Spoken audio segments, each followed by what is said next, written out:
Hey guys, it's Bubba and John here. We are just giving you what's uncommon for us, a pre-show note that we recorded this episode before the untimely, horrifying, and heartbreaking death of Rob Reiner and his wife, Michelle Singer Reiner. It hit us hard, not as hard as his family, obviously, but we are both huge fans of his movies, and we talk about Princess Bride in this episode. Yeah. And some other I think we talk about Spinal Tap as well and some other things. And we thought it would be a bit tactless to air this episode without, commenting on that. It'd be a bit odd as we're discussing him and his films if we didn't mention this.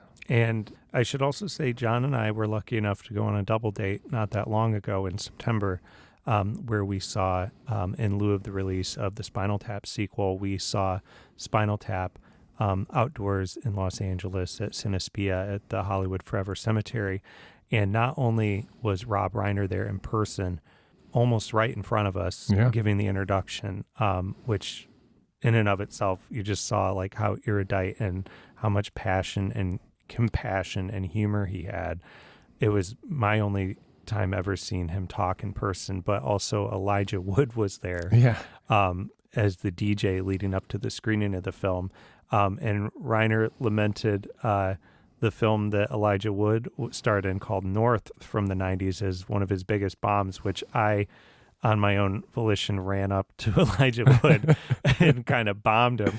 But he was so nice that I said, just so you know, North was not a bomb to me. Yeah. And every slumber party I had from like third grade to sixth grade, we'd get to go to Blockbuster with whose ever parents, and I always picked North, and it was a favorite of kids my age growing up. And if you haven't seen it, it's on my all-time life recommendation in honor of Rob Reiner. But I do feel very lucky that that was a very special night that we got to do that and see Rob Reiner right there. And he was just, just to double down on what you said, he was so great. He was so fantastic. He had such a good energy. He was so happy to be there with all these people that, were dorky enough to come out to a Hollywood Forever Cemetery on a Saturday night and watch Spinal Tap, right? And he was just so happy to be there and to introduce this movie and talk about it, right? It was really fun. So do yourself a favor, go back and watch his movies. He, in a way, people say it was a soundtrack of certain people's lives with different bands or albums, but I feel like he was the film festival of my life. I learned so much from his movies and compassion and humor. And as somebody who hopes someday to make movies, I love reading his scripts. All right. Thanks, guys. Hey, I'm Bubba. And I'm John. We use our questionable and sometimes traumatic childhood experiences to hopefully become better parents. We might not succeed, but listen, they're fine.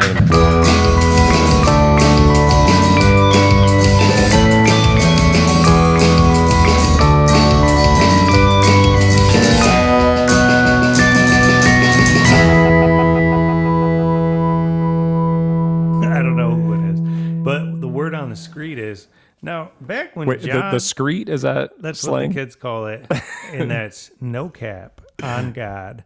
What was I going to say? The back when you and I started our little podcast, Pulitzer Prize adjacent podcast called Telephone Stories: The Trials of Michael Jackson, which I did the music for. I was not on that podcast. I scored it, though. You scored it, but we should say that the inception of that podcast, Telephone Stories, was based on some conversations you and I had on the phone, because you and I, like in olden times, we would talk on the phone a lot. And we would tell stories and then go, was that what really happened 20 years ago? Mm-hmm. And I came up with the idea of what if we did it like a game of telephone and kind of investigate those things. And then I was working with my friend Omar on a few other stories, and the one that took preeminence was this Michael Jackson story. Mm-hmm. So I started interviewing his lawyers and the prosecutors, and it became this thing that was just going to be one episode into like 13 episodes, and it was 18 hours. It was like a Ken Burns level. It took over the whole concept. It took over my life for several years. Yeah. Too. And kind of threw me in this world of Michael Jackson fans and Michael Jackson detractors. And, to this day, I still get work on different Michael Jackson criminal case projects. You've become an expert of a sort. A little bit. Yeah. But I'll be canceled after this. But I think your point was that you and I had then. originally, the impetus for that was we would chat on the phone frequently and tell each other these funny stories. We wondered how true they were. Yeah. And we were like, oh, that'd be a funny idea for a podcast. Yeah. And then the Michael Jackson thing took over. And now this is the new version of it. Now that you're done with Michael Jackson. Well, in a way, this is true to form of what you and I wanted to do, which was just record our conversations, which obviously is not a new thing as the podcast landscape exploded from the time I did that, which our show was kind of like a serial kind of true crime saga. But even back then, nobody was watching anything on YouTube regarding podcasts. Yeah. I doubt it was even in my contract of like, if it's like whatever. a video format, right? Yeah. So anyways, now we're just doing this chat show. Yeah. And we'll put it up on the socials. Yeah, I think my first, my introduction into people watching podcasts was a number of years ago now when I worked in hotels. I don't know, maybe 2019, call it 2018, pre-COVID. And I remember seeing some of the valet parkers. They'd be like in the little back office, these younger guys. And I'd be like, oh, what are you watching? It just sounds like somebody talking. And I'd look over and they'd be watching like Joe Rogan or some other podcast. Yeah. And I was dumbfounded. Why are you watching this? People, you just listen to this. Like, what is that person doing that you want to watch them? They go, I don't know. I just like to watch it. It's better than listening to it. Well, I mean, Howard Stern filmed his show. Sure. You know, I bet you, I mean, it's probably that same feeling I get with my kids. And I don't like them to do this, but I've seen other kids who watch these, and there are these YouTube videos that are just like families opening presents and stuff. Mm-hmm. Unboxings. Yeah. And then there's also these kind of fly on the wall shows, put it in quotes, these like self-taped daily diary video blogs of these big families in Montana just like living at their house. And they're like, now we're getting ice cream. Sure. And they're just filming them being like, we're going to watch Beauty and the Beast and eat ice cream. And it's like, my kid was trying to watch that. And I was like, no, this is too far. They're just documenting their life, but it feels very curated version of their life, right? But isn't everything now? We'll talk about it during recommendations. Okay. Tease. Okay, great. Well, now that we've discussed what we're doing here ad nauseum, how you been, man? I haven't seen you in a week. Well, I saw you earlier today to set all this up, but we didn't really catch up at all. To set up all the gear. I think I'm doing good. Yeah? You having a good week? I mean, we're dealing with this thing called disrespect. And the kids are pushing it. Yeah. They're pushing it. And I'm saying the things, I find myself now saying the things that my parents said to me, which was like, you know, I didn't do gymnastics, but Maggie got home from gymnastics. I brought her. We had a pretty decent time there. I hate sitting at gymnastics. It makes me so sleepy. I had all this great energy for tonight, and then I sat there and I'm just like, I'm going to take a nap. But she comes home to this cozy house. Her brother's watching the Polar Express for no reason at all. And which is a very creepy movie, but he loves it. And he's like, it's going to make me cry. It's so sweet. Dinner's ready. The house is all toasty and nice. So we got this wonderful family. And she just becomes a see you next Tuesday. Yeah. And just suddenly she was like laying with the dog. She goes, take a picture of me. And I was like, okay. Took a picture. And she goes, not like that. And she threw a ball at me and was like, I hate it. And I was like, what are you doing? Why are you acting like this? Do you know how good you have it? Yeah. Children in Gaza. And I just want to be like, look at these limbless children. You look at this family being shot while they're trying to get food truck aid, you know? But it doesn't make any sense. I think, do you ever feel like you're jealous of your child's life and your children's life versus what you grew up with? And so that's where I think I get a little angry about it when my kids are being a-holes. Yeah. Is I go, I would have loved to have had this experience when I was a child. And now you have it and you are being a total dick. Yeah. Right. And so I think it is a jealousy that I have and I'm just, you have this amazing thing and you don't even appreciate it sometimes. Right. It's like, yeah, I tell her, she's like, I'm doing this at school. And I go, do you know how lucky you are? I thought the world was only 7,000 years old. Mm-hmm. You still think that? I think I went up to 10. You're trying to split the difference. I was like, I thought the dinosaurs were on the ark with Noah. Yeah. You know? 2 of everyone. Yeah. But I mean, maybe every culture is like that. I mean, obviously, culturally, maybe we don't put enough pressure on the kids. I don't know what it's like. I should ask. I know, like, my Asian and Indian friends, like, their parents are super hard on them. Mm-hmm. But I mean, when they were little, were they like, did you know how good you had it? We were in an internment camp or something. Said every parent since the dawn of time, probably. Do you Yeah, know how good maybe. you had it? We're just old men now. Yeah. And our parents probably said that to us. Their parents probably said it to them. All the way back to, like, we had to hunt and gather. Exactly. You know, and they're just little brats. You have agriculture. But we're trying to batten down the hatches of, like, they're fighting all the time. Mm-hmm. It's constant. We had a weekend where every weekend day, including like Friday and Monday, we had people over, like a couple with children. And every single time the kids could not get along, and you're just trying to talk to the parents. Yeah. I mean, I set a timer because yesterday they had I let them have a friend over, and they kept fighting, the 3 of them, because it's always like there's an odd man out, and they're like, they're not playing with me. They kicked me. They punched me. And I was like, I can't do this anymore, guys. If you do it again, I'm walking your friend home. Mm-hmm. And I'm texting his moms and walking him home. And sure enough, they pushed it. And I was just like, guys, we're not going to have people over anymore until you stop acting like this. I was setting a timer. It was literally, I'm not exaggerating, 15 seconds, 30 seconds, 15 seconds, 20 seconds. Between the fighting and injury. This isn't working. He kicked me. Like, on and on. And I was just like, I cannot live like this. It's driving me crazy. I will say this, if it's a silver lining or any solace, I do feel as though these things go in phases. And we've been through phases like that. And then we go through phases where they get along really well. And it's cyclical, right?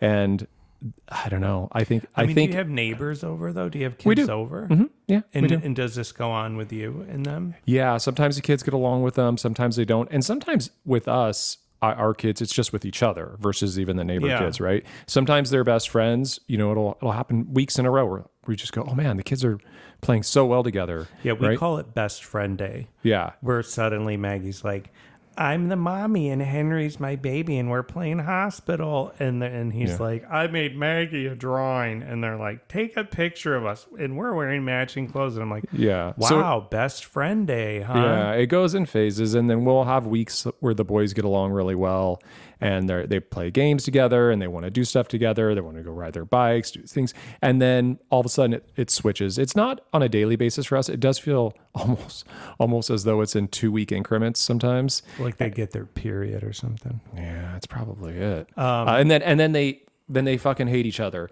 and they can't get along and they can't talk to each other and they can't play any games together.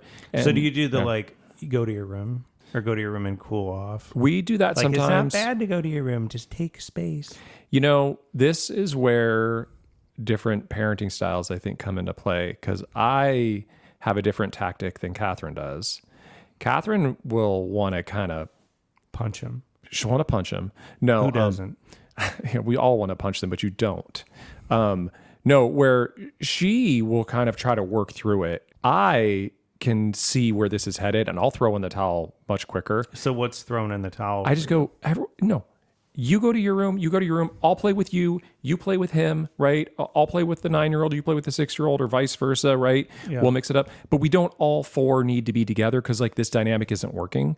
Yeah. So let's just divide and conquer, right? She usually wants to kind of keep the whole group together. We'll work through this. And I'm like, I just think this isn't happening right now. These kids aren't getting along right now. We're fighting a losing battle. Let's just split apart and it'll be because once they're on their own, as we've discussed before, they're so much easier. You get one kid by themselves, they're 10 times easier than when they're with their sibling, right? We're gearing up for this big trip.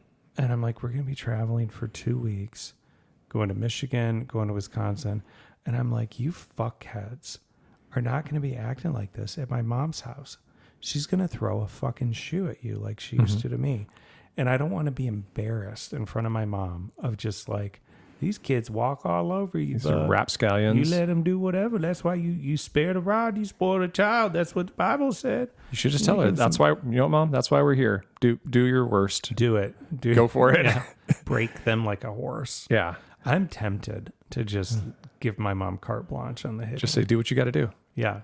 Let's make sure Jenna's not in the room. Fucking knocked her. I don't know if legs that's going to work. Jenna's not into the no, she's the not, capital but, punishment, right? I mean, you know, but it is like so bad though, where you do feel bad as a parent, where it's like you watch them fall down and you're kind of like, that's what you get, you little fuckwad. And you're like, oh, do you need help? Sorry. You know, but you're so mad at them. Yeah. Well, that sounds fun. Our kids aren't getting along right now either, if it makes you feel any better. We're in one of those 2 week periods right now where tonight it was a perfect example. I mean, we're just going, oh, okay, what should we do before we get ready for bed? You know, I've got to go out and record my podcast tonight, but we've got time before we get ready for bed and do this stuff. Oh, let's play a game. I could tell the dynamic right away. Big mistake. No way these kids are going to play a game. I leave the living room. I'm not kidding, for no more than 30 seconds to run to the garage to put something away and come back. As soon as I come back in the room, the game's on the floor. Catherine's consoling one of the children, and the other child's laid out on the coffee table. Yeah. And I go, 30 seconds. This is what happens. And I just go, yep, we're not playing a game tonight. This happened yesterday. I had the kids. I gave Jenna, like, you go do you, girl. You go to that yoga class. You go wander around. Yeah, treat yourself. Home Goods. Yeah. And you listen to your, Bachelorette podcast and pretend you don't have any children while you search for those discounts. And I was like, and I made dinner and I did all these things. And then she came in so relaxed and I was like, ooh, your boy might get lucky tonight. Sure. Took care of her. I took care of my girl. And then I was like, all right, your boy got to go to the bathroom now. He been holding it all day. She's like, okay. And I go to the bathroom, and within 30 seconds, I hear, God damn it, Henry! And it was like they just threw something on the floor, stomping. This motherfucker, Henry, was stomping in pizza. Stomping into the pizza into the rug. Sure. Just like hedonist. Seems like a great idea. And it all fell apart. The clean house I had was destroyed. My relationship with my wife was over. There was no sex that night. Yeah, it was all over in a matter of minutes. All that work you had done. I had that house nice too. Yeah. But yeah, it's just times like that. Yeah. I don't like to. I think part of me, I'm just like, stop giving them chances. Where I'm like, here's your warning. You're gonna get in there, and I just want to be like, you go to you're in the fucking dungeon. Like that's it. You get one warning, doors shut, cry yourself to sleep. I could give a fuck. It's like the terrorism. It feels like, you ever see Dog Day Afternoon? I actually have not. With Al Pacino. Yeah. I mean, I know I've never seen it either, but it's a movie. It is. But it's like he holds this bank hostage, and it goes on, and it's like just the fear you can sense in the room, in the building. And that's what it is like with these kids, where you're just like, some nights I'm just like, I refuse to be a victim. Yeah. I refuse to live like this with their crazy whims and their mood swings. And it's like, I get it, dude. You guys have been in school all day. You've been on your best behavior. Now you want to let yourself go. That's fine. Fuck off in your room and let it go. No, they want to. And you can do your drawings and you can dink and play and then fucking fall asleep. They want to aim this poor behavior at their parents for some reason. Our kids do the same shit. I've gone and seen them at school. I've volunteered at their school. And to see their behavior at school, I'm like, who is this fucking kid? Where is this kid when we're back at the house? Yeah. They're so well behaved. The teachers love them. And I go, what the fuck? I had this conversation with Henry's teacher, who's wonderful. And she has 2 grown kids, a girl and a boy. And I was talking to her because I was like, look, Henry, up until this start of the school year, he would nap from like 1 to fucking 4. You guys held on to that afternoon nap. I held on to it. Yeah, I would just be like, I'm napping. You're not coming out of your room. And he would eventually fall asleep because I'd have to work nights. Like, I'm exhausted.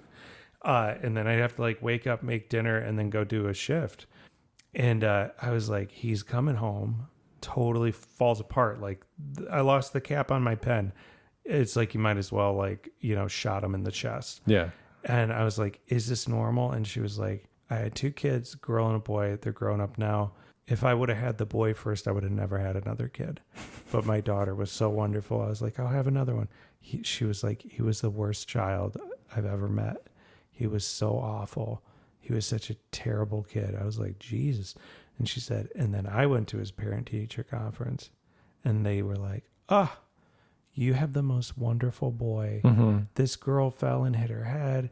This other kid like lost their shoe, and he helped them and like hugs them so they don't cry. And he's always the best helper in class and pays the most attention. And she's like, who the fuck is this kid? Mm-hmm. That's kind of how I feel sometimes with these kids. I'm like, I want to drop you off at the fire department. I do. I mean, as we've mentioned many times, but it always begs repeating, we are not parenting experts. Yeah. But I do feel as though they exhibit this great behavior, and that is truly who they are when they're at school. That is their personality. They come home and they're tired, they're hungry. They've used all that mental energy all day long to be like their best selves, right? As silly as that sounds. And then they come home and they kind of let it all hang out, and they know they're safe. They know they don't have to put on any facade, right? And they also, our children, you and I, their ages, they're boundary pushing. They're always trying to boundary push with the parent. I mean, I used to sense, suspect. Now I totally feel it. I just go, oh yeah, you're absolutely boundary pushing. You are trying to see what you can get away with right now before I lose my shit. Before I just blow my top. The goal is to make you blow your top? I don't know if that's the goal. I think it's definitely a subconscious thing, but you can see they'll say something and they look at you to see what your response is going to be. Yeah, I think the right? parenting experts are like, they do it to like get attention from you because any attention is good attention. But these kids, you and I are probably similar in this way. They get plenty of attention. I'm giving them all the attention. Way too much. Yeah. Yeah. And so it's not that they're doing it for attention. They're doing it to push the boundaries and see where you're either going to lose your shit or see what they can get away with, right? It's just, it's so frustrating as a parent because when they're at school, they're these little angels and they come home. See, the thing with the child abuse is like, I remember my mom would go, you cruising for a bruising, bub. Mm-hmm. And if I knew she was getting mad, she'd go, you about to drive me up the wall. And that was the warning of like, I'm going to hit you. Sure. And she had this unpredictability. How did she hit you? With an open hand? Was there a switch? Both. A belt? It was open hand. My dad was a belt. Okay. My dad was scheduled spankings. That was like, Sure. I did bad shit. And it was like, dad's coming home from work. You go and get the belt. He was the executioner. He was the It was a executioner. punishment that was doled out in a very official formal, manner. Often public. Your mom was just like lose her shit and smack you. She would lose her shit, and she wouldn't just smack you. She would slap you up. Oh, like pop, pop, pop, pop. Yeah, so sometimes I remember like getting on my mom's nerves, and she would, you know how a cat would pat when they play? Mm-hmm. My mom will just be like, if I just drove her crazy. And sometimes I would be driving her up the wall, and there'd be a big lull, and I'd be like, oh, we're okay. And then I would just come in to be like, hey, Mom, could I whatever? And she would just be like, boy, you drive me crazy. And she just fucking attack you. Mm-hmm. And with that, I'm not condoning it. Oh, you're not condoning beating your children. Okay, good. But good. I will say, having that unpredictability creates a pretty good amount of fear. Mm-hmm. Whereas my kids are not afraid of me. They're like, yeah, loser. That'll be the day. And part of me is like, ooh, you think so, huh? Mm-hmm. Mm-hmm. You think so? We'll see about that. I think, I'd rather not have my children feel insecure and afraid. You want them to follow rules. You want them to do what you ask them to do. But we definitely do not hit our children. And I mean, I think any parent that says they've never considered it or is probably lying. Yeah. I mean, your kids do crazy shit, and all of us think at some point, like, oh my God, I just want to fucking spank this kid, Yeah. But I've never thought, and I don't think Catherine has either, that we think like, I wish we could hit these kids. And no, absolutely not. Because I think it would make them feel very insecure. I think it would feel unsafe. Do you ever want to hit my kids? I have. Oh, No. well, No. It is funny though, because I have gotten into the point of like looking at studies on the effects of like corporal punishment on your kids. Mm-hmm. And it does, the common way of thinking in the liberal mind is like, don't hit your kids. There's studies that show like it creates a distrust of authority. It leads to PTSD. It leads to like more alcohol abuse or substance abuse, on and on and on. And there's probably a lot of truth to that. I hate authority. I arguably have a drinking problem occasionally. Definitely did when my dad died. And like didn't really fare that well. Now I did have checks against me of like religious cult, homeschooling, child bride. Sure. We don't want to put all the eggs in the I got hit basket. Yeah, definitely not. Yeah. But there is like a romance to it in a strange way, Stockholm syndrome, where I'm like, well, that's what happened to me and it worked for me. And my wife's like, did it? It did not. Did it, buddy? Yeah. I think I think my biggest issue with it is that it teaches children that violence is a solution to a problem that we're having, right? Where it's, you didn't listen, so I'm going to perform violence on you, right? I need you to do what you're told, otherwise I will be violent with you. And I have not read studies, as you have, about this, but just morally, I don't want to instill that in my children, that violence is the answer to a problem like that. Yeah, when Jen and I got into it, I was like, look, I can send you some literature on like pro corporal punishment to show you. And she was like, from where? And I was like, beat his ass weekly. Slap that kid's ass. Yeah. And she politely declined. Was like, no thanks. Yeah. No, thanks. Beat his ass. I mean, I grew up, I don't know if you had this, I would have neighbors' parents give me a swat. I did not have that. I'm surprised because you grew up in a real shithole too.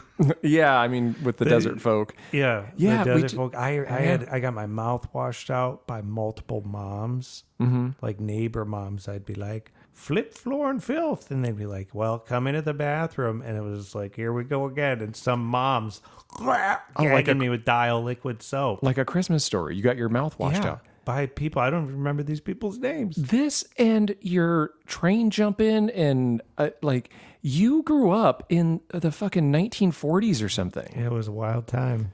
Yeah, it's so out weird. there in the Oklahoma desert. No. Yeah, I mean, that is interesting. I am surprised though, as we talk about it. I mean, I haven't thought that much about it, but how I was raised. Why didn't my parents hit us? Why didn't they? That makes no sense. I know. They were desert folk. Your dad worked at a beer plant. My dad is Irish Catholic. He was raised with 4 brothers. So there was 5 of them. His mom died when he was very young, like 12, 13. Wow. His mom was an alcoholic, and so was his dad. His dad passed when he was, I think, 19. His mom passed when he was like 13. From the drink? Yeah. Wow. And I mean, I'm sure they got the shit beat out of them by their parents. Yeah. Right? I'm sure my mom got hit as a kid, I'm assuming. And why didn't they hit us? I have no idea why. Yeah. I feel like no time like the present. Just getting some lashes and yeah, we were, I don't know. But also the spanking thing, this is a real downer of an episode. I feel like a lot of it was because of the church we went to, and my parents followed this guy, Dr. James Dobson, who started this thing called Focus on the Family. And it was like a whole school of thought. And there were books and like Focus on the Family magazine. And the magazine really, the teachings of Dobson, who was this Christian nationalist educator, really pushed physical discipline. Mm-hmm. Now, I would be happy to look up what happened to that guy because he's probably arrested on child sex charges or something like that. That adds up. As it happens, I mean, he's probably dead. Who knows? But that was part of it, that they were like, well, it says here, go pick a stick in the yard. And so I feel like maybe a part of that is like the religiosity. It's not just a class thing. Now, getting drunk and beating your kids down and that kind of stuff, that's drunky behavior. Yeah. Which mine was, besides my mom's flights of furor, the other part was pretty like systemic, controlled child punishment. Yeah, so I think I wasn't raised religious, so I think we didn't have that, and I guess they didn't have the drunken beatings either. So somehow I skated by. Lucky duck. Yep. And on that note,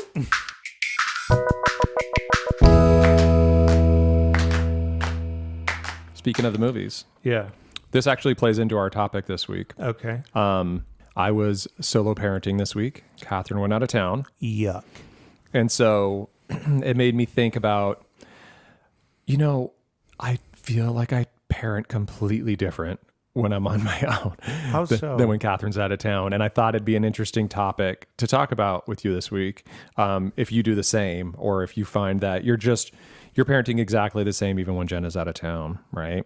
Same rules, same, like everything's organized the same schedule, right? Well, it depends. I mean, usually I work weekends. So if she's gone, there is a little bit more like, well, who gives a fuck?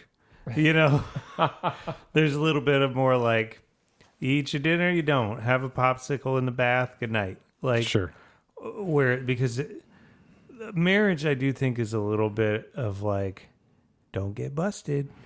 Keep the ship tight. Sure. Like, Jenna's very good with me of like, you got to focus on your work. It's okay. You don't have to get all the laundry done in the house clean. But I like it all very clean. Mm-hmm. So I don't have that, like, we're walking around in our underwear and nobody's taking a bath. And it's our third day with Chick-fil-A. Granted, I'm not making like an elaborate 3-course meal like I would if she was home and I had the night off or something. But I definitely roll the dice more. I mean, she's still mad at me that the first time she went out of town without Henry, when he was like a year and a half, I cut his hair. Like, you just did it yourself? I did it. I was just like, I'm just going to cut this motherfucker's hair. And I did. He needed a haircut. And she was like, when I get back, I will. And I was like, he needs it now. And I thought, I can cut a baby's hair. Sure. He looked like he fell in a blender. Mm-hmm. He was so chopped up. His hair was so fucked up. She was so mad. I didn't even save a lock of it for her. This was his first haircut? This is his first haircut. What the fuck? I know, John. Brandon. I know. This is the same demon inside of me that this week I forgot to tell my wife that he got bit by a squirrel. Sure. Because I let him feed a squirrel at the park. This is the famous story we discussed last week. Yes. Oh, did we talk about this We did, last week? yes. Oh, my God. Yeah. I'm losing my mind. And since then, I did see your Instagram where you videoed. I didn't know you had video evidence of this. Yeah. You're going to get arrested. Probably. Yeah. Yeah. But she was so mad, as you know, because I didn't tell her till much later. I was like, oh, yeah. Our son was bit by a wild animal last She's week. Like, can you put it on Instagram? I'm like, well, his hand's not green. That's how she found out was your Instagram? Yeah. Oh my God. You have some real blind spots sometimes. But I love it. the point is, I get the laundry done. Sure. When she's out of town. I keep a tight ship. But because of those things, I know my limits of like, oh, don't do anything risky. Mm-hmm. I'm not going to be like, hey, it's bridge jumping day or anything like that. Because you don't want him to get hurt. That's the thing. You don't want anybody to get hurt. I want to keep it local. I don't want to do anything risky. I mean, I don't really like to anyhow, but I'll even be like, we're not going to that party. Okay. I'm not driving 5 blocks away with you. Like, where if anything happens, it's going to be a terrorist attack within our house. Sure. Because I've learned my lesson. And no power tools, no home repair projects, nothing. So that's fucking just ladder doesn't. I don't even go in the attic. Yeah. Without her there. As opposed to when she's here and you're busting out all the power tools and doing home repair. It's just like if I drill a hole in my hand, which I have, I just don't want to be like, hey, honey. I mean, if she's at the hospital for her job, it's easier to just be like, we're on our way. What? Sure. See you in a minute. We're coming to your work. Instead of like, she's in a different state. Yeah. And I'm like, well, as the title of her show, listen, they're fine. Yeah. But he was hemorrhaging, you know? I do. It's a lot there to unpack. I do find it interesting, probably how, some of the logistics when Catherine's out of town, where I go like, okay, I just think like real cut and dry. I'm like, I'm gonna get way more efficient with like mealtime. Where I'm like, so she left. As if you can't get more efficient because you don't really cook anything, but go ahead. Well, when she's out of town, I have to, right? You're like microwaved hot dogs again. No, so I mean, we cook for the children. I do too, right? I just don't particularly like cooking when it's not for the kids because I'm like, I don't want to make dinner for us. It's a pain in the ass. I love doing that. But we actually don't eat dinner with the kids. You guys do. We do 2 dinners a night. So we do dinner with the kids earlier around 5:30, and then we eat dinner on our own after the kids are in bed. We eat dinner around 8:30. So anyway, different styles. It just seems like you're looking at 3 hours of dinners, like you're European. Well, no, a lot happens between these. It's not like we do a long, drawn out buffet that lasts all night long. Yeah. And right? you're like, it's the cheese course. Yeah. No. It's like they eat dinner, 5:30, 5:45. We move on with our lives. Anyway, but when Catherine left town this weekend, I was like, you know what? I'm going to buy a giant chicken pot pie from Costco. And I baked it on Friday, like afternoon. And I was just like, you know what, guys? This is dinner for the weekend. It's tonight, breakfast, tomorrow lunch, night. dinner. You just left it on the stove. So it was just it's like bubbling. There's a frog that for the climbs out of kids it. for dinner. It was like chicken pot pie. Then they'd go to bed, and then I'd heat up some chicken pot pie for me. The next night, kids for dinner, chicken pot pie. Wow. And it was like it knocked it out. Everyone's happy. Everybody loves chicken pot pie. There's still 1/3 of it left on your kitchen table. What? I refrigerated. How dare you? No, but it's just like I do get much more efficient where I'm just going like, listen, like what are we trying to prove here? We need substance, right? We need food in our bellies. Why don't you just go down to just protein shakes for them? They're just drinking Ensures. That's what I do for breakfast. I do smoothies for breakfast. I mean, I used to do smoothies for breakfast. I can't knock it. I should probably bring it back. I moved into oatmeal for breakfast because it's pretty efficient. And also I'll forget to eat and I'll be getting the shakes by 9:00. And I'm like, what's wrong with my body? Oh, I forgot to eat again. Yeah, I mean, it's a totally different conversation. But yeah, I do the same thing for breakfast basically every day. I do like a protein shake every morning for breakfast. Was your wife happy about this pot pie situation? She was like, great, good on you. She didn't care. She's just like, hey, the children are alive. They're fed. They're happy. Do you give them a grow food too? Or are you like, and an apple? You're just like pot pie, Brandon, pot pie. the chicken pot pie is the grow food. It has peas in it. It has carrots in it. It's got chicken in it. Does it have sodium? A lot. A lot of sodium. A lot of sodium. No, they get a chicken pot pie, they get a veggie, they get a fruit, and then they get a small treat for dessert. Right. I want a small treat. Yeah, they get like, 4 M&Ms or something, just keep it pretty straight ahead. But you know what we did do while Catherine was out of town this weekend is we went to the movies and saw Back to the Future. Oh, how was that? I really wanted to take the kids to see Back to the Future, and I didn't know if they'd go for it or not because it's a different era, right? It's slower paced. It's only rated PG, but I was like, I don't know if they're going to go for this or not. And it was great. Loved it. Got through the whole movie. Super fun. Definitely some slow parts they kind of have to work through, but followed along the whole way. Highly recommend. I love that movie. I never got a chance to see that in the theaters. I never did too. I mean, because we were both very young when that came out, right? So getting to see it in the theaters was super fun with the kids. Did they have a lot of questions? That's why I'm afraid to show it to my kids. I think Henry's still too little. Yes. I think I could show it to Maggie. Yeah, I think Henry's it's too little. literally the concept of time travel. Yes, I did have to explain it. When they went back in time, back to 1955, my 6-year-old, he goes, wait, are they in the past or in the future now? Because I realized to him, the 80s and the 50s are both so different for him. He's like, which one's the past, which one's the future? He has no reference really for them. So he did understand they traveled in time, but he didn't understand if they went to the past or the future when they traveled. So I had to explain that. But other than that, followed along the whole thing. Why is his mom trying to kiss him? It's such a good movie, though. Yeah, it's pretty great. Yeah. So anyway, highly recommend. But yeah, I'd never tried to cut the children's hair or... If anybody should have, it was you. Yeah, any major life decisions with the children when Catherine's out of town. I do feel like, though, it is a delicate balance, right? Where you want to have fun with the kids, right? You want to try to make it a good experience.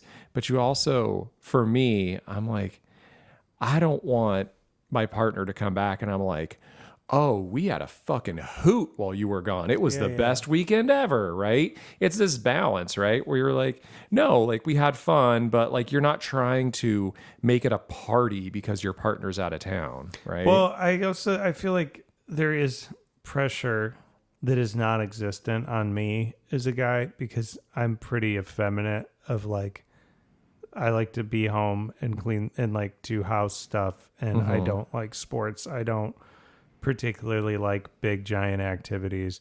That it's like this kind of pressure that isn't there of like, dad's gonna take you to do fun dad stuff and a dad trip and we're gonna do some crazy fun dad stuff.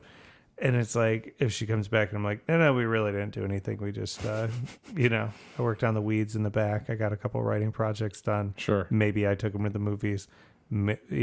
Almost every time there's some kid's birthday party, which feels like it's half my life now going to these kids' birthdays. Oh, that's worse. I can't wait for the fucking drop-off birthdays. So have you done these yet?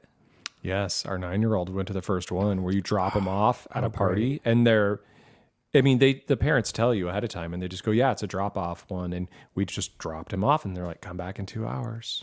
It's probably nice for the parents who are hosting because they're like, great, we don't have to talk to all these fucking bozo parents we don't know to be like, oh, are you doing the class too on whatever? And having to make all the small talk and having to get all this extra food and drink for these parents. When you have parents, if you have, 10 kids, then you have 20 parents. Now you have 30 people instead of 10 people, right? It makes a huge difference. It adds up. Yeah. I mean, I remember just being dropped off for hours and hours at people's houses and it being dark and like I peed myself, and I'm like in somebody else's clothes, no questions asked.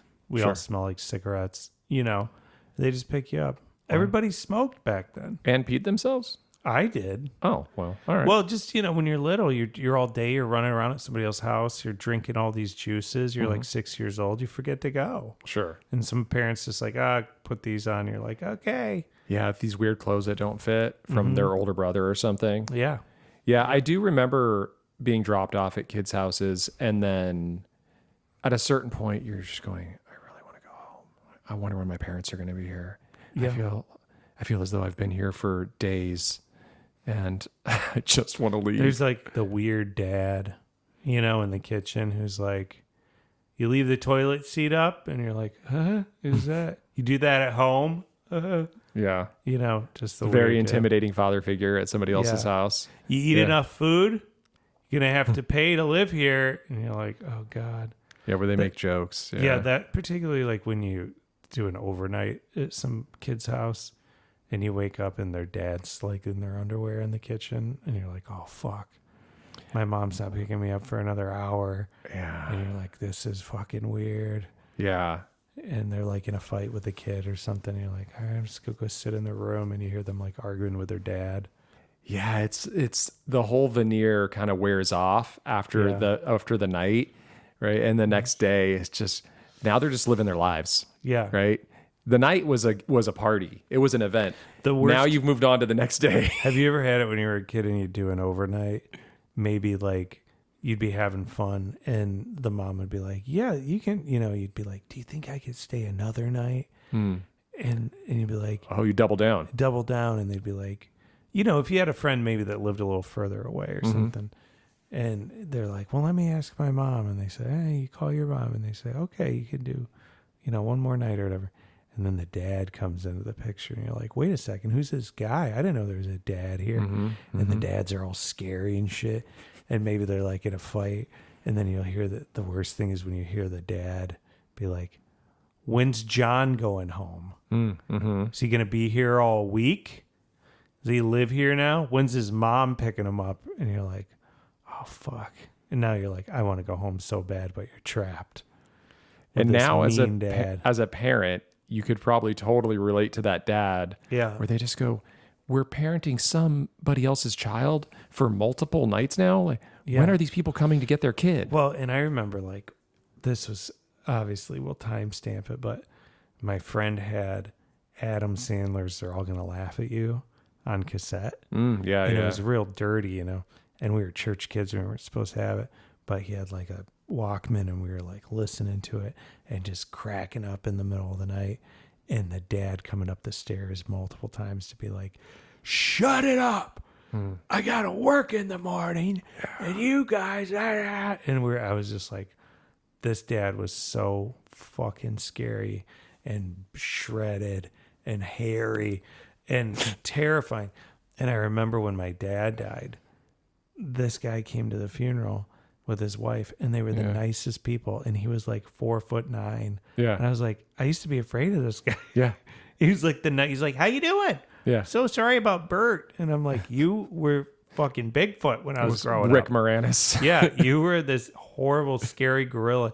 This guy, speaking of spankings, they had two boys, and he had these paddles with the kids' names on them Oh my God. over the refrigerator. Like they were like cricket, whatever, sticks with their names. And there was like a couple times I remember, because I'd go over there sometimes after church for a weekend, that like the kid would be a brat or like get into it with a dad, and he'd be like, get the paddle.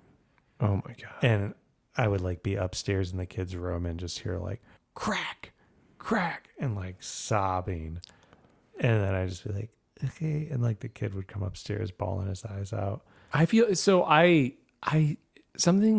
there's something about that that's very disturbing. And it's not so much that just they spank their kids. Lots of people spank their kids. I don't agree with it, but okay, you know, it happens. There's something about having these designated paddles for each child. And then the part that struck me the most as you were explaining this story was he told the kid to go get the paddle. He said, go get your paddle. And so this kid has to do this like walk of fear to go get his own instrument of destruction. Yeah. Right? That seems horrifying. Yeah, it kind of is now that I think about it. I mean, it kind of all was. It's one thing to get hit, but when you're tell the kid, go get the thing that I'm going to beat you with. Yeah. Right? That seems horrible. Yeah. Let's bring him in. Yeah. You really want to talk about a corporal punishment tonight? This is I didn't think I'd go back. This is to on that. your mind. But just being just the weird, you know, and I'm sensitive to it. Like whenever Maggie has a couple boys at school who will come over, and even when she has girls over, I'm on my best behavior. Generally, I try to be, but of like when there's a kid over, I have all my clothes on. I don't raise my voice. These are good rules. You know, I don't want to be like that, like the dad. You know, it's like there's a hot summer day. I'm not in the best shape right now. And I was like, I'm going to take my shirt off and mow the lawn. And I did. And I kind of saw my reflection in our windows as I went by. And I was like, oh my God, I look like the dad on the block. And like these kids are going to be like, oh yeah, I remember that dad who'd always have his shirt off when he was mowing the lawn, all gross. That when there's kids over. I mean, you're not fat, but do you think some of these kids might go remember you as a fat dad? Yeah. Wow. I think anybody's who's not has a six pack, they're like, you're fat. Just as you remember the Rick Moranis dad being a giant Bigfoot, hairy right? gorilla. It's just because you're so slight when you're a kid. Yeah. And so when you see somebody who's got, you know, a little bit of a pot belly or something, you're just, oh, they're fat. Look at that fat guy with his shirt off. When these kids are over and some of these kids are being, you know, they're not on their best behavior and they're fighting with Maggie and Henry, I really work hard to not raise my voice, because I will use my big voice with the kids. Dad voice, yeah. Excuse me. But I don't want to do it in front of these other kids and be scary dad. It's not that like I don't want them to go home and be like, their dad yelled at us. I just work really hard because I don't want them to have the memory of me that I've had of these other dads. Yeah. So I'll very calmly be like, hey, buddy, like I love you. I'm glad you're over and playing with the kids. You're doing a good job, but we can't be hitting my son or pushing Maggie down or doing these things. So I'm going to give you another chance. And if it doesn't work out, we're just going to walk home. And that's it for tonight. We can try again another time. And they're like, okay. It's very measured. Like, measured, because I don't want to have this in the back of their mind of like, Maggie and Henry's dad is mean and big and scary and fat and loud. Which, if you had to pick one, which are you least? Would you least like them to remember you as? Fat. Fat. He was really loud. He's in great shape, though. Yeah. You know, that is funny, though, because this doesn't come up a lot with us because usually when we have kids over, their parents are over with them right now, given our kids' ages. But you do a lot more of having kids over without their parents. Well, and that's really only because these 4 or 5 kids all live on our block, and we know the parents quite well. Yeah. Anytime it's like, there's some of Maggie's classmates, and she's like, can I go over and play at their house? I'm like, sorry, I don't know their parents. Yeah. I never met them. You've got kind of a tight knit group. It's a tight knit group. It's certainly because as I've said before, like I was sexually abused as a kid. I had a relative, so I'm like overly sensitive to that. But on the other end, I'm overly like communicative with these other parents to not have them have that kind of concern with me, or and let them know that like I have really strong boundaries with the kids. Yeah. Even because some of these kids are little. Like one of the kids had an accident playing, and like I texted his moms and was like, he had an accident, you know. So you know, like I gave him some clothes, and like he didn't want me to say anything to embarrass him. So Maggie and Henry don't know, but he's going to be wearing Henry's swim trunks or whatever. Yeah. But very carefully, like, you know, modeled positive behavior for the kid, because as a boy to not be like, well, that's embarrassing. Yeah. You're like, because I'm sure that's what would have happened to me where I grew up and how I grew up, that I was like, hey, dude, don't worry. I literally pooped my pants 2 weeks ago when I was like, it's totally okay. Don't worry about it. Here's like, I'll give you a washcloth and like give you some privacy. I'll put these clothes in and like, go ahead, keep playing. It's fine. Just next time. So then when he's over, I'm like, you went potty, right? And he's like, I did. I'm like, great. Brandon, this is progress. It's progress. This is progress. You have learned from the mistakes of your upbringing. That's true. And you are making progress. You are passing on much better behavior to these children. You are not scarring them. Right. But I did make these paddles with the names of all the neighbor kids, and I put it on. It's just the wall of paddles now. Stevie. It's really a rite of passage when they come over. Yeah, do you make them write their name on their own paddle? I'm overcorrect it, and I overcorrect it with like I mean, I think that's like my nurturing of like when the kids come over, you know, and I'm like, what kind of snacks do you want? Do you want me to make, you know, and just try to, I don't know. I want these kids to grow up and be like, they had the nicest dad, and he was funny. Yeah, you know. And he was a total pushover, and his kids abuse him. You know, I'd rather have that than like that kid's dad wash my mouth out with soap. Well, I think that's great. Yeah, I mean, we could probably do a whole segment or episode on sleepovers, and maybe we will in the future. But I think to wrap this up, just as far as to go way back, we definitely need to do a segment on sleepovers, because I've got some real fun. I mean, I've got some fun ones where I remember I do sleepovers at like the bad kid's house, where I had like a friend that was the bad kid, you know, and his parents were pretty interesting. And I did a sleepover at a kid's house. I think they were either Jehovah's Witnesses or Mormons. What? And it was just very novel to me. And the mom ran like an illegal daycare out of the house while we're there, you know, so there was all these children running around, you know, so I've got some fun sleepover stories too. But solo parenting, I don't know if we have a lot to wrap up here. I will say it is fun. Well, go ahead. And I had a solo parenting thing. Okay. I will say that I do enjoy doing the solo parenting periodically, not regularly. If it happened all the time, it'd be really hard, but just weekends here and there. I do actually find it enjoyable because I do feel as though the gloves are off a little bit. I'm just you know what? I fly by the seat of my pants a lot more than Catherine does. She likes to plan everything out. And I just wake up in the morning and I go, okay, what are we going to do today? Let's figure it out. I don't know. We don't have a plan on Saturday. You want to go to the movies? You want to go for a bike ride? What are we doing? Right? And your kid's like, are you manic depressive? What do you want to do? Let's go. What's going on? The world's our oyster. Are you on pills, Dad? But it's very different. And, you know, if I had to do that all the time, that would be exhausting. it's great to have a partner that balances you out, where one partner can be more spontaneous and another partner can plan things a little more. But when they're out of town, it's fun because it's novel. You get to just, do this thing that you normally don't get to do, where I just go, I'm going to be completely spontaneous with the kids and just have fun. I'm being spontaneous.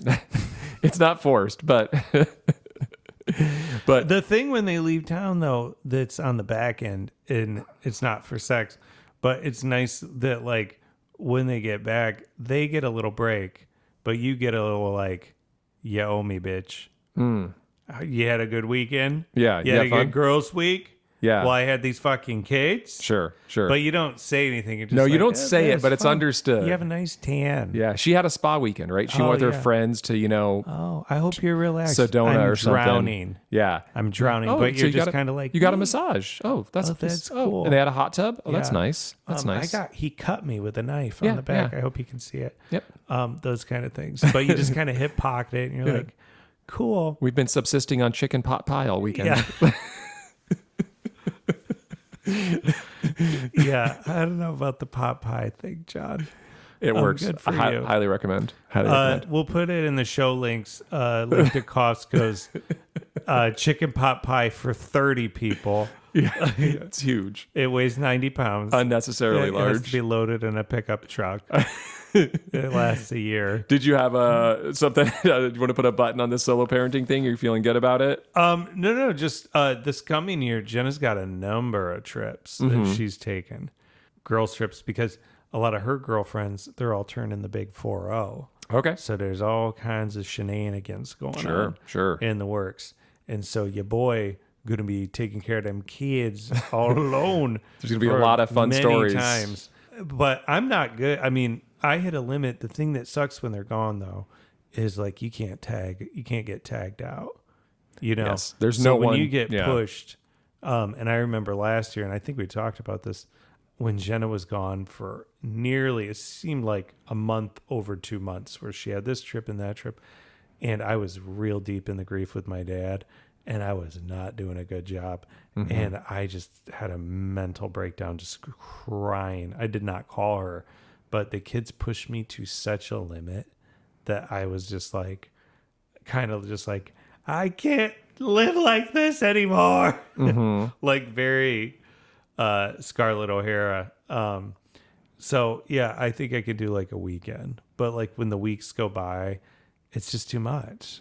I will say, weekends are notably different than when you have to work, right? Yeah. So if it's during the week, this happens sometimes too. Catherine will go out of town. It's not that often, but it's definitely different than a weekends, because weekends, it's just kind of gloves are off. You're just having fun. No one's working. We don't have a schedule to keep necessarily, other than bedtime or something.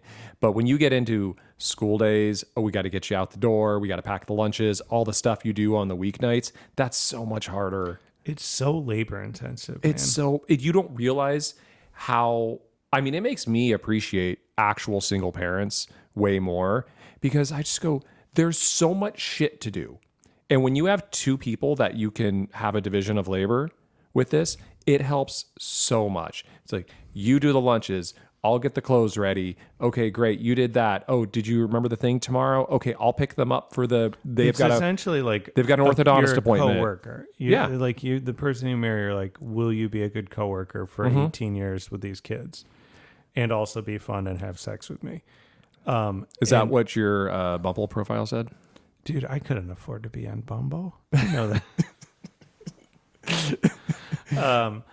No, my Bumble profile said a lot of baggage. Sure. Child bride. Exclamation mark. Lots of question marks. They just all said question marks, just lines of them. It's so much work. It is. It's so much stuff. Even it's just so like much. at night, it's like if I'm doing the daytime admin or physical labor of the day with the kids, and then Jen will get home and she'll kind of take over the nighttime routine of like, I'm helping Maggie with her homework because my husband's retarded. But like doing the kids' homework, putting the lunches, she's got the calendar of like, Maggie doesn't like this lunch on this day. Yeah. And she's like packing their little lunches and like putting their stuff in the bag and Henry's little sleep sack and all the, and like tomorrow's the field trip. And she's doing the things that are almost invisible to me, but I'm kind of like appreciate it.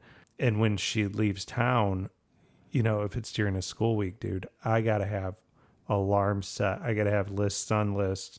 I have like multiple alarms on my phone that are like, pack this, don't forget that, sticky notes all over the place, because I will have forgotten things. The kids will just get attacked by wild animals, truly. So our trick for this, because I totally sympathize with this, and we don't do this 100%, but instead of just saying, you always do these things, I always do those things, as opposed to dividing labor up like that, we try to alternate. So we're both cross-trained on everything when the other person leaves the house, when the other person goes out of town or something, right? So it's not as though Catherine does the lunches every night, right? It's I do them on some nights, she does them on some nights, right? I take the kids to school sometimes, she takes the kids to school sometimes, and we split it up, throughout the week. That's smart. So then when they die, you're not like, I don't know where all the money was going. Exactly. So, and it's just, and we don't do it with everything. She does most of the grocery shopping, right? I do, a lot of other things that she doesn't do. But for the most part, when one person leaves town, the other person can and does know how to do everything that normally gets done. It's just a lot harder because it's so much shit. But can you imagine just being a single parent all the time? I mean, so many people out there are doing this all the time. And I really do have, once you have kids and you have a partner that you can split this shit up with, I'm just like, how do they do this 100% of the time without having another partner with them to split this shit up? It would be just exhausting. Well, that's why your wife found you. She's like, I can't do this alone. Yeah. I need to get somebody in here. Rope it up somebody else into this mess. Well, mission accomplished.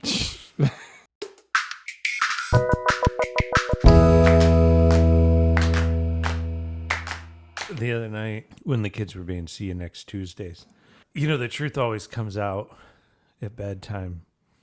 That's when Maggie likes to give me her confessions for whatever reason. It's because they don't want to go to bed, I think. And they just go, there's something about it where kids start divulging a lot at bedtime. It's kind of that theory of like, if you want to know what's really going on with your kid, talk to them when they're in the car. That's a great trick. Do you think everybody knows that? Is that worth flushing out? I don't know, but I did find it odd today. I was listening to another podcast, The Rewatchables, which I adore. And Maggie was like, she was like, I don't want to hear this. I was like, okay, you want me to put on some of your music? I was trying to be a nice guy. Mm-hmm. She goes, I just want to hear about your day. I was like, what? She's been turning on the charm. The other day she was like, I want to cook with you, which, as we've discussed, usually she taps out within the first 5 minutes. But cooking's very much part of it. That's a very common thing for you to. You're cooking quite frequently, right? Well, so she's asking to do something with you that you do frequently and enjoy doing and are good at. And I didn't even know what I was going to make yet. It was one of those where I just had a few things laying around. And I was like, you know what? I got green beans. I got a branzino. I can quick thaw. I got some red potatoes. I was like, all right, you want to learn how to make trout almondine? And she was like, yeah, kraut mamadine. I was like, okay, this little bitch cooked a whole meal with me, dude. Wow. She pulled the herbs. She boiled the potatoes. She cut the potatoes with her little kid knife. I showed her how to season the fish. I showed her how to light the grill. We wrapped the fish in foil. She did the grill. The whole time she was like learning about it. I was like, well, it's about timing because I showed her how to blanch green beans. And while the green beans were blanched in an ice bath, we were doing, and she stuck around for the whole thing and cleanup. She was like, I want to do the dishes with you. I was like, who the fuck are you? Give me my child back. Every once in a while, they let it come out. That school behavior comes out at home. I also let her know, though, because she was like kind of doing that thing where they're acting a little bit, where she's like, Dad, I love cooking with you. It's such a special time. And I'm like checking my pockets to see if she took anything. Henry's behind you about to slit your throat. Yeah. She's just distracting you. But I did tell her, like, hey, I just want you to know I enjoy doing that with you. But know that you don't have to do that with me if you don't feel like it. Like, you don't need to do, like, to get on my good side or to get attention from me. If you don't feel like that, that's fine. If you do, Like Henry likes mussels and he wants to make them every time now. And he's telling the neighbors. And now these neighbors are like, is Henry going to come over and make me mussels? I was like, oh, great. But she told me this thing before bed. Okay, so just to double back real quick before you get to that. The thing about talking to your kids when you're in the car, because Catherine turned me on to this, I don't know, a year ago now. And man, I mean, I'm sure many parents know about it, but if you don't, it's great. Kids are very disarmed when they are in the car seat and you're driving them to school or driving them anywhere and you're in the front seat. There's something about having them tied up in one spot. Well, also there's no screen, right? There's far fewer distractions, and the eye contact. You're not staring at each other, right? Which can be sometimes intimidating for children. It's very disarming, and they're just kind of looking around out the window, and you're driving, and you can have some great conversations with kids in that environment. Catherine and I will save certain conversations till we're in that environment where we go, hey, I want to talk to the kids about X, Y, or Z. I'll talk to him about it on the way to school tomorrow morning, or when I pick him up, because it's a place that you have their attention and they accept it too. Because you've just done it so many times that they are much, as opposed to if you're at home and you go, hey, I really want to talk to you about something. Do you think it's because the environment is changing too? Like cars are going by. I think it's 100 things. I really do. I do think that's part of it. It's easy to kind of just look outside and be a little distracted. They don't have to look you in the eyes, right? Especially when you're crying like you are right now. Brandon's putting in eye drops as I talk to him. Got some eye problems. It's a two-way street too, because she will ask me shit. Oh yeah, it's great. She goes the other day, how many girlfriends have you had before Mom? And I was like, well, your dad was a little bit of a hoe. No. I was like, what made you think of that? I was like, long term or just kind of dry humping over the clothes kind of weekend at a party? Sure, what are we counting as a girlfriend here? Open mouth. So anyway, I did just want to say that for any parents out there, if you're not already doing this, when you are driving the kids somewhere and they're in the back seat, great time to have difficult conversations or conversations that you've been wanting to have with them. And if you don't have kids, just get in a car with a child and drive it. Yeah. And start talking. Find out about their lives. Yeah. or be heard. They want to know about your life. But yeah, I was putting her to bed and she goes, Dad, I lied. I was like, what? She goes, I did punch Henry in the stomach. And I was like, oh, well, he's a little bitch. I mean, from when? When did she lie? Earlier in the night, he was like, Maggie punched me. And she's like, no, I didn't.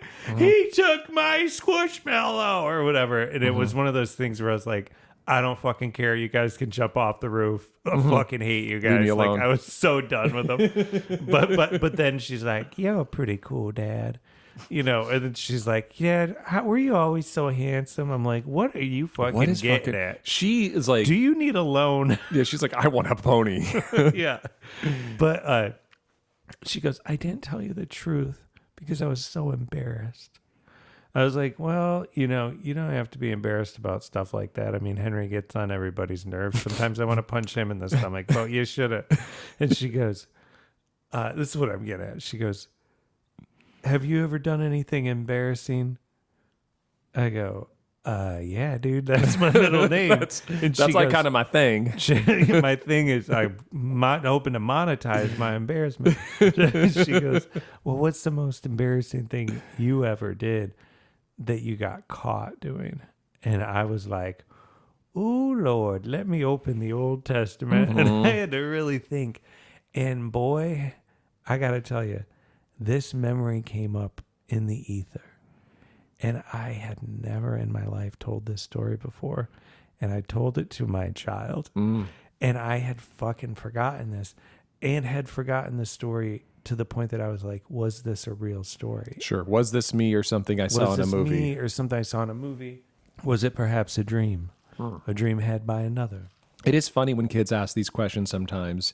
And it will all of a sudden strike you. And you go, oh, that's right. I haven't thought about this in a million years. It's just like it catches you at the right time and it just kind of triggers something, right? And then you have this crazy memory. Well, and as we've said before, it came at that age, and I wonder if it's the same for girls, but I feel like it is for boys, where anything between the age of 6 and 12, I'm like, it could have been at any time between the age of 6 and 12.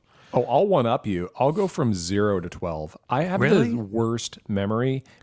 Not to derail, we just talked about this tonight. It drives Catherine insane because she'll want to know historian. She'll want to know about, oh, when you were in elementary school. And I'm like, when I was in elementary school, I don't remember a goddamn thing. Wow. I remember, I have like, I'm being hyperbolic, but I have very few memories and they're all kind of mushed together.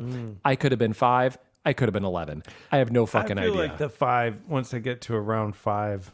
Well, I have an old BC and AD, which is, my BC is I bedwetted up until I was 7. Mm-hmm. And so I kind of am like, well, that was that was when I learned to not pee in the bed. Mm-hmm. However, this is bodily related.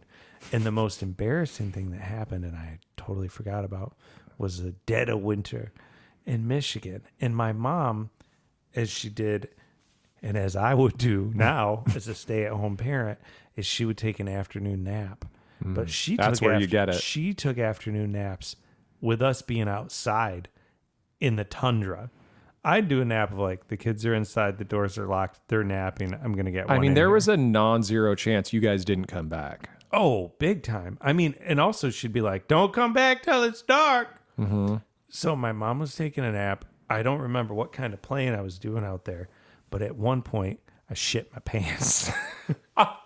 And we had this entryway. I don't know what they call it. It's like an outdoor screened entryway, like a porch. Like a mud room? You'd call it a mudroom, yeah. And it was to the back door. Like there was a driveway and then the back door. We didn't have a garage you parked in. But this is like a Midwest or East Coast thing, right? Because you have, snow clothes and snow boots and you got to take all that shit off, right? And you'd come in and do that. And I came in and my mom was napping. And I don't know where my sister was, and I don't know how old I was, but I had shat myself. Sure. Turds and all. Yeah. And so I stripped down in that mudroom and I took off my shit underwear. Mm-hmm. And instead of throwing them out, John, I balled them up or folded them neatly and I kept them in the mudroom on a shelf. Just because you didn't want anybody to find them? I didn't want anybody to find them. And I was so embarrassed that my mom was going to come out and start giving me the slappies. Yeah. Slap you around. I hid him, and I think I went in and took a bath or whatever. Your boy forgot about him. Yeah, you did. And in that cold, long Russian winter, there they sat. And just I remember collecting flies. Well, it was frozen. Everything was okay. cold. We're talking Michigan, boy. Sure. We're talking negatives. It was working. The winter was working in your favor here. It was. And then I remember as spring began to sprung and the flowers began to bloom and the bees began to something buzz. else was going to bloom. Something was afoot. And I remember several days my mom going, I don't know, I smell dookie or something. Y'all smell it? And I'd be like, not me. And I'd just kind of be like, I don't know why in my million brain I wasn't like, okay, she's asleep. Now go take those undies and throw them off the bridge. I just was like, it'll go away. So you remembered at this point. You're like, oh, it's my shit underwear. Them's my But shits. you never thought like I should go take care of this. I should fess up or go take care of Get them rid of or the evidence. something. You're the worst criminal. I am terrible. I Yeah. would be a terrible police officer or a terrible criminal. Mm-hmm. And then one day I came home and my mom was like, "Bob!" And I was like, huh? She had him in a plastic bag. Sure. Like an evidence bag. She had him tagged for evidence. Dude. And she goes, this what the dookie smell was? And I was like, whose are those? And she goes, they yours. And I was like, I think they're dad's. These are little boy underwear. She goes, they tiny. This big. She goes, they tiny. I was like, they must have shrunk. She goes, they say bubs on them. She'd write on them. And I was like, Your name's on them. busted. Your name's I didn't even literally know on what it. happened. I think she gave me a slap down after that. Oh, she beat the shit out of you. Dude, she broke my ocular bone. But I told Maggie, I told my own daughter this, who was horrified. So you told your daughter, I hope a slightly cleaner version of this story. No, it was a full story. Word for word. Yeah. When she asked you, what's the most embarrassing thing that's ever happened to you? Yeah, I said that. And she goes, wow, you grew up poor and didn't have an education and you pooped yourself and your mom hit you a lot. I was like, And then she said, Dad, am I a better person than you? I said, no, but your mom is. But to wit, I thought about that story the whole night, and I talked to my mom, and I said, "Is this true?" And she goes, happen. "Uh-huh. I don't know why you put your dirty underwear there. That was the weirdest thing I ever heard." She's like, "You should have just told me. I would have wiped your butt." Yeah. I was like, "Well, you're sleeping. I didn't want to wake you up." Because you know what? It is true. If you woke up my mom from a nap, ooh, boy, he's going to get it. It's almost as though hitting your children isn't a good idea. It causes outcomes that are not foreseen and unnecessary. I did tell Maggie, I said, you are going to poop your pants at some point. And even if you're 30 years old, you can tell me and it's going to be okay. What'd she say? She said, "I did it just now."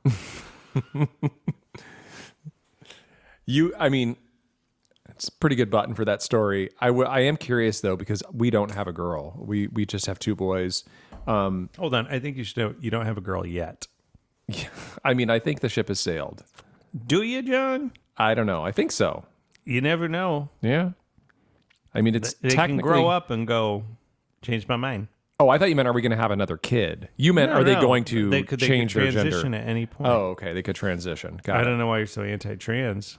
I just assumed you were implying that we would lost have half of our listeners. that we would have another child. It's okay. You're transphobic. Not at all. No, I was going to say, did you find that it was significantly different with potty training a girl versus a boy? Yeah. Because boys are stupid. And the stereotype or cliche or trope or whatever is that it's much easier for girls to potty train than it is for boys. Yeah. And I don't know if that's physiological of like their pelvic floor or what, but Henry's going on 5 and I still take him pee in the middle of the night. He doesn't wear an overnight diaper, but sure, if I don't take him, I mean, he had to pee the bed like a couple of weeks ago or something. Because his dumb ass will sit in the bath and he'll start drinking the bath water like from the spigot. Yeah.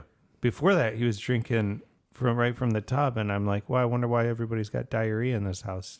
You moron. Everyone's got giardia. Yeah. And so he would do that. And so I'd have to be like, if you take one drink of water from that bath, dude, you're going to sleep outside, because then he'd have accidents.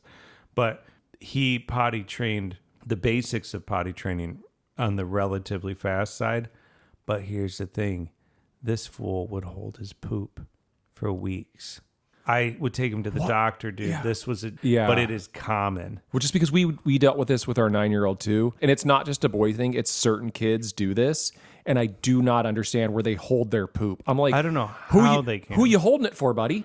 I don't know how What's they the can. plan? This kid would have a big old cartoon belly, dude. Yeah. And I'd be like, we're going to have to give you a suppository. He'd be like, no. It was insane. We talked to his school about it. They're like, yeah. He was in like a preschool. They're like, happens all the time. Very common.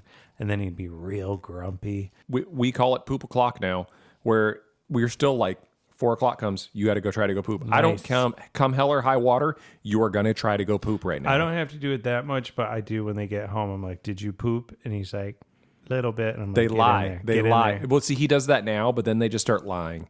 They'll just be like, yep. And you're like, nope, fuck that. 4 o'clock, go poop. I don't care. I can tell when we're roughhousing or something. I'll be like, ooh, who's doing some farts? I'm Oh, like, yeah. Get in there, boy. This house is all a bunch of boys. Poor Catherine. yuck. It's just so many farts. And we can always tell where it's just... The other day, our 6-year-old, this was actually yesterday, asked sincerely my wife, he said, do you ever fart? Have you ever farted? He said, have you ever farted?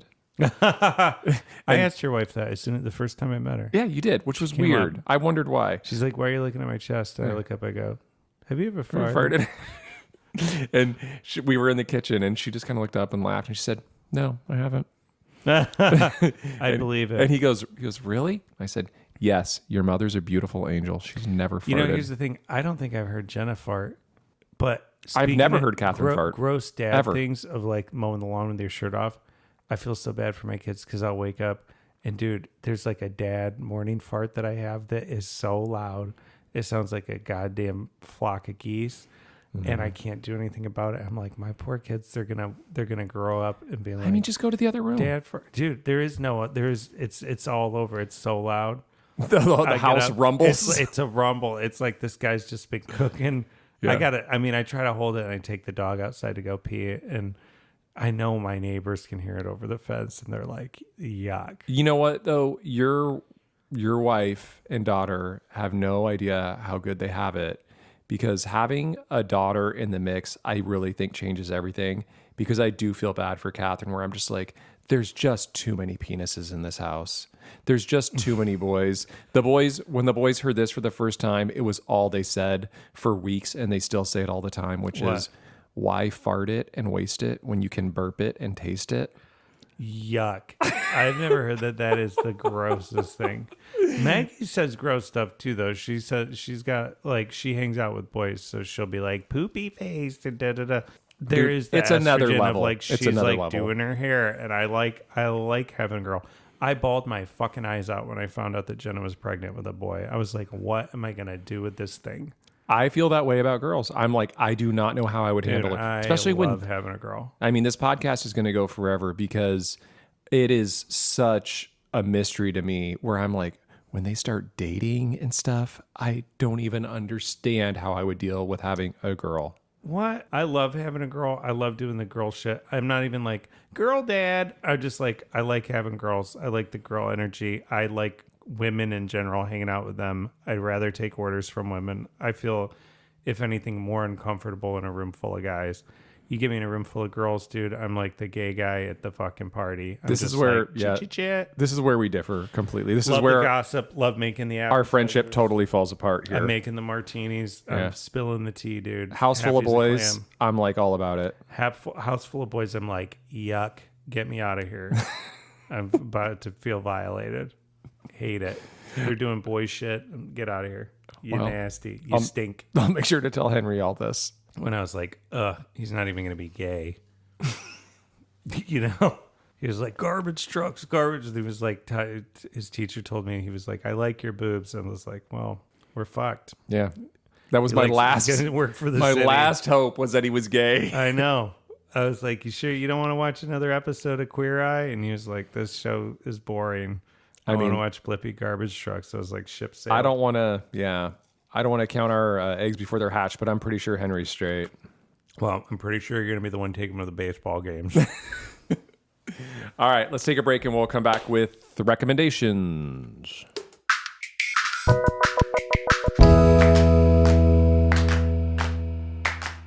All right, we're back with recommendations. Brandon just dropped his Nicorette gum. Well, John says I can't smoke in here anymore. Okay, recommendations. I'm going to go back to an audiobook this week. Hold on. Here's a bit.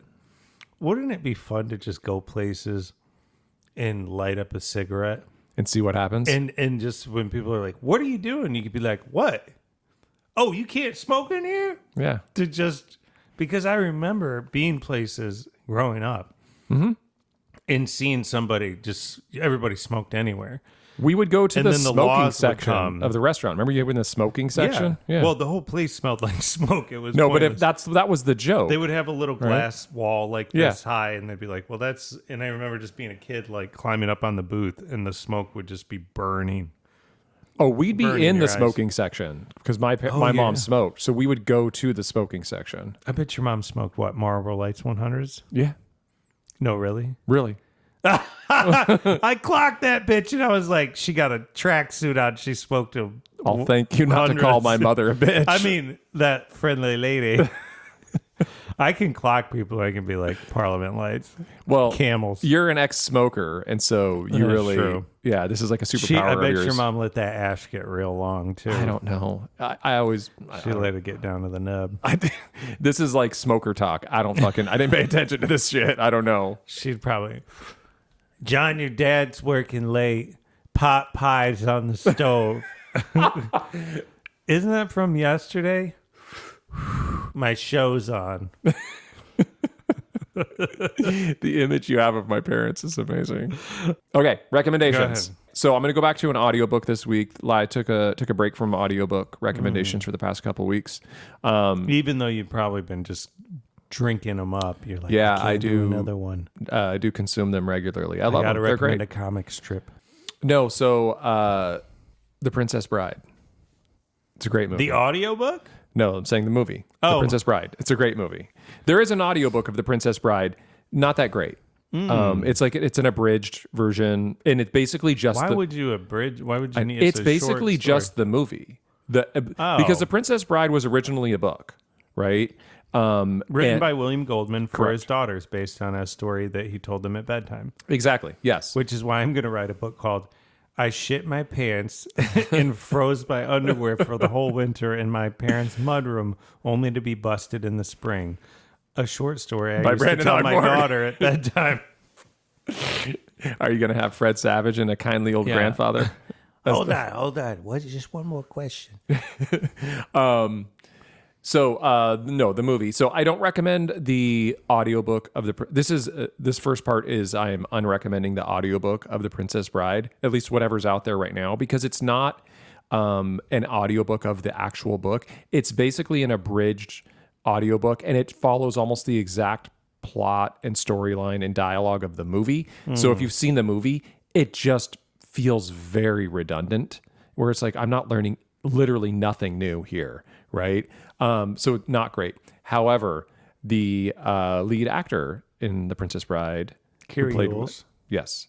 Who I was told once I looked like a young Carrie Yules. Now I'm told I look like an old Carrie Yules. Well, he's an attractive man, so I think that's a compliment either way. He has a book, and I did the audiobook of it, that he narrates along with many people from The Princess Bride, including Christopher Guest, all sorts of people. I mean, you could list Billy Crystal. Is it called As You Wish? It is called As You Wish. I read this book. It is fantastic. I just finished the audiobook of it. Highly recommend. It's kind of like an oral history of The Princess Bride. It's the making of Princess Bride, essentially. I love an oral history book. Yes. Period. Say less. Yeah. And I mean, I think this one is particularly great. Catherine and I both love that movie, as do many people. I think it's a very special movie for a lot of people. I think Is there anybody who goes, I hate that movie? I've never met them. I don't think I would hang out with them. If I dated a woman who said she hated that movie, she would die of brain cancer. Thank you for saying it for me. So I highly recommend this. We're creating a world for the show. For the audience. Particularly, the reason I wanted to bring this one up is because I do think the audiobook is fantastic. I'm going to bring it up just so I can list off the people that are in it, because whenever he is going through their, they said this, that, or the other, he has the person who said it do the narration in the audiobook. So it has, obviously, Carrie Yules, Christopher Guest, Carol Kane, Norman Lear, Rob Reiner, Wallace Shawn. Who was Norman Lear in it? He must have wrote or produced, huh? Yeah, he must have. Yeah. Yeah. I'm trying to remember. I'll have to go back. I briefly met him. He was at Burt Fields' funeral. But anyway, just to wrap this up, Rob Reiner, Wallace Shawn, Robin Wright, Billy Crystal. Billy Crystal's great in it, as is Robin Wright. Highly recommend the audiobook. It goes down super smooth. If you've seen Princess Bride, there's nothing you will not like about this book. It's great. And it does give a lot of backstory on Andre the Giant, actually. Oh, yeah. Which was like kind of a blind spot for me. I was never like a wrestling kid, really. Like, I mean, I was aware of like WWF when I was a kid, but it didn't play a big part of my life. But he was such a, big presence in this movie. It was such a big deal. And his impact on all these actors and stuff was really interesting. How so? I mean, he was a superstar when this movie was being made. I mean, he couldn't go anywhere just given who he was. And so it was what he looked like. Yeah. And so it was a huge deal that he was in this movie, and Carrie was hanging out with him a lot. And this guy was just, I mean, he was a giant, literally. And so wouldn't he be able to drink like 400 beers and not even be drunk? He talks about it in the book, where his drink of choice is called the American, and it's just a bunch of liquor poured into a 40-ounce like pint mug, and he would drink 4, 5, 6 of them. And so Carrie goes out with him, and they do kind of bar hopping on different occasions. And he's just like, he could just drink nonstop and he'd be fine. But then all of a sudden he would just pass out somewhere. Yeah. So there's a story in the book where Andre the Giant passes out in a hotel, like in the lobby. They can't move him. No one can move him. Yeah, you need a crane. They just decide to leave him until he wakes up the next morning because they can't do anything about it. Yeah. So anyway, there's a lot of really funny stories throughout it. Highly recommend the book. I won't spoil too much or belabor this point too much, but it's on Audible or whatever. Check it out. It's a really good listen. I also have a movie rec, and it's also an old one. Well, I guess you had a book rec, Yeah. audiobook rec based on a movie. I had one that just kind of kept coming in through the ether. That I'd been, I don't know. You know how little things come up and you're like, oh, it's like that moment in Shawshank Redemption, or like, oh, like in Forrest Gump or whatever. And this one that kept coming up was a Truman Show with Jim Carrey. And I think it's the 95, the 30th anniversary of it. What year did it come out? 95. That feels right. I would have been in high school. That feels right. Yeah. And I was in middle school, I think. And I was like, God, I haven't seen that movie in so long. And Jenna was like, oh, there's a Rewatchables podcast episode about it. And Rewatchables is Bill Simmons' movie rewatch podcast. It's one of my favorites. And I was like, oh, maybe I'll check that out. But we watched The Truman Show, which I should also quantify by saying another rec is, as we have talked on the show, our frustration with streaming services. Mm-hmm.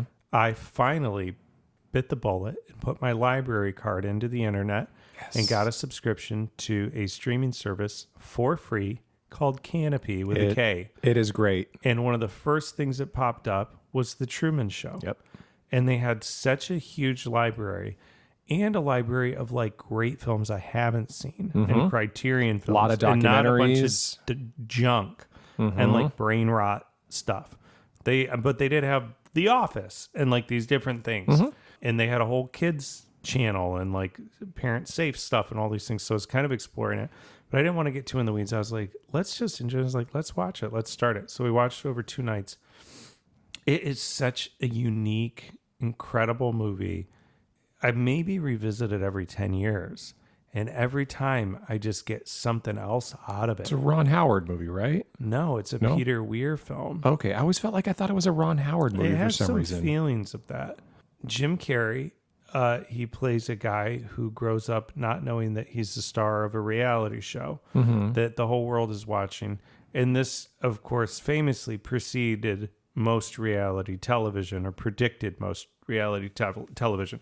There had already been road rules, but what came the renaissance of the Kardashians and Real Housewives and The Bachelor and all these things that kind of took over not only television but culture has been well written about. When they did a 25th anniversary, something like that, there was a beautiful oral history, and I think GQ or Vanity Fair. So it's oft been written about and spoken about, and I do recommend the Rewatchables podcast about it. But one of the thoughts I had, I mean, if I could just briefly go through the movie, of just like, it's structured so well, it's structured so uniquely. Every 10 minutes there's this huge twist, but it's somehow like, in the hands of any other cast or director, it would have been way more depressing, way more sci-fi, way more this or that. You know what's interesting? I never thought about it before, not to interrupt you, but Go ahead. the structure of it, it would have been very easy for them to do that movie where it was a big twist surprise, where the audience finds out that this is a fake world and he's the star of it at the end. You know, the old M. Night Shyamalan kind of twist. But instead, they choose to let the audience in on the secret early on in the movie, if I remember correctly. At the very beginning, Yes. in some way. But each almost chapter of it, you learn a little bit more about the show. And it's never too maudlin, but it answers some of the questions. But you are right. Great drama, to me, it's either a question of what is happening or how is it going to happen? And I think with the Truman Show, yes, a Shyamalan thing would have been like, what is happening and how is it going to end? This is like, they kind of up front are like, oh, this is happening. And you're like, but how is it going to end?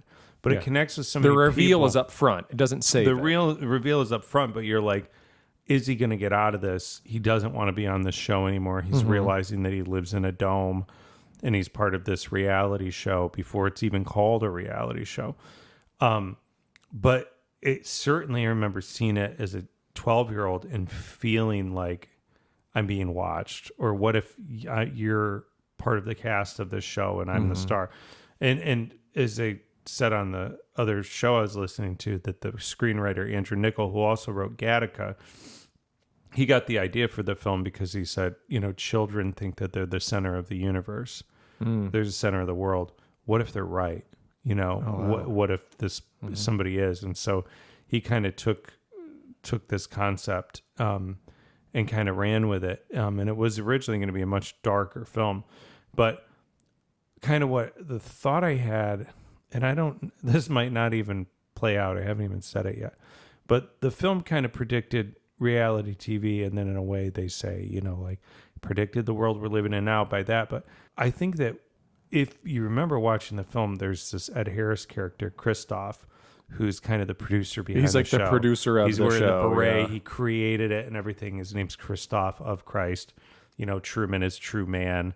And that was all lost on me. It was, Truman of this, Truman Burbank, true man of the sea. Well, no, I get it as you're saying it now, but until you did, I never picked up on any of the symbolism. I think that I'm looking at it now because there's this other, I hate how insular it is that we're referring podcasts, but this other podcast you referred me to that I've been just eating up, which is called The Last Invention, and it is about AI. Mm-hmm. And I think an interesting wrinkle to the Truman Show with now is it predicted there's this idea that in the Truman Show, it's almost a biblical story that he's kind of Christ-like, and that he's a piece of this entertainment, and the world is all for him, but he is all for the world in a way.